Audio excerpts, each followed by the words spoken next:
Saya sekadar memperingati bila kita sebut nama Nabi Muhammad sallallahu alaihi wasallam dalam kuliah kita lebih kurang dalam berapa minit lagi. Ucapkanlah selawat ke atas Nabi. Sebab Nabi kata sangat rugi sangat. Sebab itu adalah satu talian hayat kita nak masuk syurga. Mungkin ketika di akhirat kelak, na'udzubillah, bila kita tengok pahala solat kita ditolak, tak ada satu pun. Ketika kita melihat tak ada satu pun pahala puasa kita diterima Allah, semuanya ditolak. Sebab ini disebut dalam hadis Nabi. Nabi bersabda, betapa ramai. Kam min sa'imin laisa lahu min siyamihi. Betapa ramai orang yang berpuasa, laisa lahu min siyami, tak dapat apa-apa pahala daripada puasanya, yakni puasa Ramadan, illal ju' wal atash, selain daripada lapar dan dahaga. Kita yang hidup 60 tahun mungkin dah 50 kali kita jumpa Ramadan. Na'udzubillah, bila dibagikan akhirat besok, Ramadan kosong. Ramadan kedua kosong. Sebab ini disebut dalam hadis Nabi. Betapa ramai, maksudnya hanya sedikit saja yang diterima pahala puasanya. Sama juga dengan Nabi bersabda, betapa ramai orang yang solat malam. Ini bukan solat 5 waktu. Solat malam ni tahap orang yang tak tinggal solat 5 waktu. Qiyamul lail.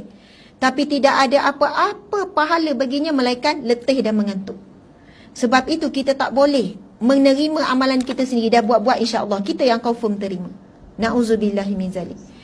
Jadi nak sebutnya, mungkin ketika sedekah kita tengok tak diterima Allah. Sebab ada riak, ada takabur, ada ujub. Kita buat baik ini tak diterima Allah. Mungkin ketika itu satu-satunya talian hayat kita untuk masuk syurga Allah melalui jalan apa? Jalan selawat kepada Nabi SAW.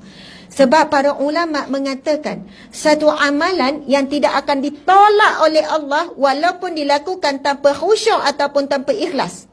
Sebab kebetulan dia datang, dia ikut parakan, lepas orang berselawat, dia pun kena selawat juga. Nama dia terpilih untuk berarak, dia pun selawat juga.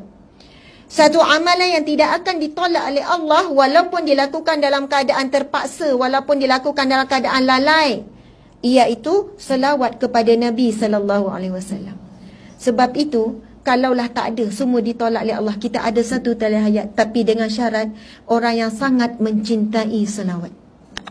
Bukan sekadar selawat, membilang selawat, tetapi hatinya memang mencintai selawat. Bahkan kalau ada satu hari dia tidak berselawat kepada Nabi dengan jumlah yang telah dia jadikan amalan 100 kali sehari, 1000 kali sehari, membuatkan dia tak boleh tidur malam, tak tenang, kerana dah sampai masa dia mencintai selawat.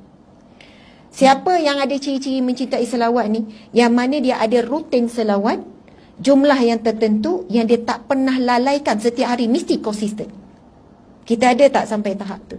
Ataupun tanya selawat, kadang lupa, ada waktunya banyak, ada hari tak ada. Itu bukan ciri-ciri orang yang mencintai selawat. Dia mesti ada rutin. Kalau kita baca kisah seorang ulama, seorang gabeno, seorang sultan, namanya Sultan Abdul Hamid. Dia punya amalan sebelum tidur setiap malam 1000 kali selawat kepada Nabi. Ada satu malam dia tertinggal untuk selawat, Rasul muncul dalam mimpi orang lain, pergi minta hutang dengan dia.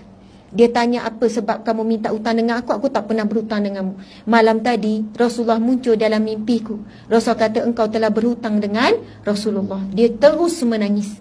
Sebab apa? Dia kata, malam tadi aku terlalu penat sehingga aku tertidur tanpa aku melunaskan amalan aku yang biasa, iaitu berselawat 1000 kali setiap malam untuk Nabi. Sampaikan Nabi merindukan, mencari, menanti selawat. Agak-agak Nabi tunggu tak selawat daripada kita. Allahu Akbar. Wallahu a'lam. Kalau nak sebut insya-Allah, itulah kita. Kita sedap, bersedap hati. Maksudnya kita rasa Rasulullah memang tunggu dan sebagainya. InsyaAllah, mudah-mudahan. Sambung cerita ni ya. Sebenarnya sebut seselawat tu, tapi itu antara inti juga kepada ciri-ciri orang yang bertaubat, iaitu hati dia mencintai selawat kepada Nabi. Sebab dia takut sangat di akhirat kelak, dia tak ada jalan lain nak ke syurga, dia ada satu jalan, iaitu jalan selawat kepada Nabi SAW.